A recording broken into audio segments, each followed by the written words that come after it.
David Turner was 38 years old and raising his 8-year-old daughter, Lily, alone. Life had not been easy for him. 2 years earlier, he had lost his job at a construction company. The owner believed that reducing the number of workers would save money, and David was among the employees who were dismissed. David still remembered the moment clearly. He had worked hard for nearly 10 years, often staying late and taking on extra duties. But one afternoon, he was called into the office and told that his services were no longer needed. The owner of the company, Mr. Robert Collins, barely looked up from his desk while speaking. "I am sorry, David," he said. "This is just business." Those words stayed in David's mind for a long time. After losing his job, David struggled to find another one. He delivered food, repaired fences, painted houses, and accepted any work he could find. Some days were better than others, but money was always tight. Even during those difficult times, David never lost his kind heart. Every morning at 6 o'clock, before Lily woke up for school, David crossed the street to visit his elderly neighbor, Mrs. Eleanor Brooks. Mrs. Brooks was 79 years old. She had silver hair, tired eyes, and weak knees that made walking painful. Her husband had passed away years earlier, and her only son lived thousands of miles away. David carried her groceries, fixed broken shelves, watered her plants, and took out the trash. Every Sunday, he prepared a warm meal and shared it with her. Mrs. Brooks often smiled and said, "You do so much for me, David. I wish I could repay you." David always shook his head. "You already have," he would say. "You remind me that good people still exist." One rainy morning, David arrived at her house carrying fresh bread from a local bakery. He knocked several times, but nobody answered. Concerned, he used the spare key Mrs. Brooks had given him months earlier. He found her sitting in a chair, breathing heavily. "I feel dizzy," she whispered. David immediately called a doctor and stayed by her side until help arrived.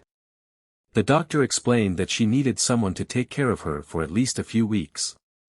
David looked around the quiet house and knew exactly what he had to do. He brought Lily over every afternoon after school. Together, they cleaned the house, cooked meals, and spent time talking with Mrs. Brooks. Lily loved listening to stories about the old days. "You have the kindest father in the world," Mrs. Brooks told her one evening. Lily smiled proudly. "I know." A few days later, Mrs. Brooks handed David a folded piece of paper. "My nephew will be arriving tomorrow," she said. "Please give him this note when he gets here." The next morning, David walked across the street as usual. He carried a bag of fruit, a newspaper, and a fresh cup of tea. Mrs. Brooks had fallen asleep in her chair, so David quietly placed everything on the kitchen table. Then he heard a car door close outside. A tall man wearing an expensive coat walked toward the house. David stepped outside to greet him. "You must be Mrs. Brooks's nephew," he said. The man nodded and walked to the front door. David followed him and knocked softly. The door opened. For a moment, both men stood completely still. The visitor was Robert Collins. The same man who had fired David 2 years earlier. Mr. Collins looked equally surprised. "David?" he asked quietly. David forced a polite smile. "It has been a long time." Mr. Collins looked embarrassed. "What are you doing here?" Before David could answer, Mrs. Brooks called from inside. "Robert, is that you?" Mr. Collins rushed into the house and embraced his aunt. After making sure she was feeling better, he unfolded the note she had given David the day before. As he read the words, his expression slowly changed. The letter said, "Robert, this man has cared for me every day without asking for anything in return. He has shown me more kindness than I thought possible.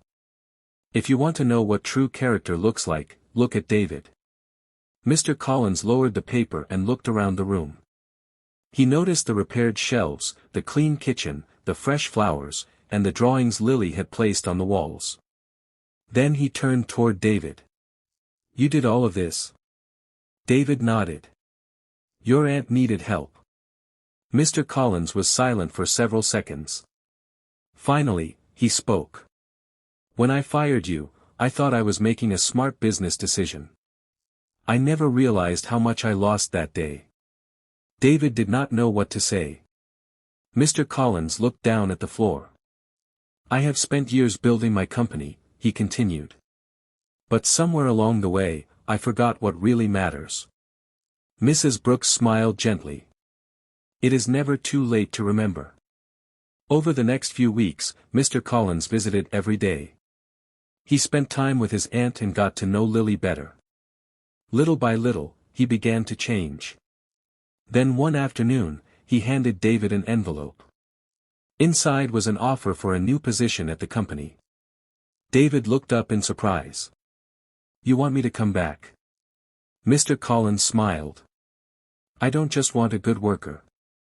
I want a good person. David accepted the offer, but the greatest reward was not the job itself. It was seeing how one act of kindness had changed so many lives. Months later, Mrs. Brooks was stronger and healthier. Lily was happier than ever. Mr. Collins treated his employees with more respect and understanding. As for David, he still crossed the street every morning with a warm smile and a cup of tea. Because kindness was never about rewards. It was about showing up when someone needed help. It was about choosing compassion when life gave you reasons to be bitter. And it was about understanding that even the smallest act of kindness can travel farther than we ever imagine. Perhaps someone around you is lonely. Perhaps someone needs encouragement, support, or simply a few minutes of your time. You may never know how deeply your kindness will affect another person's life. But one thing is certain. A kind heart always leaves a lasting mark on the world.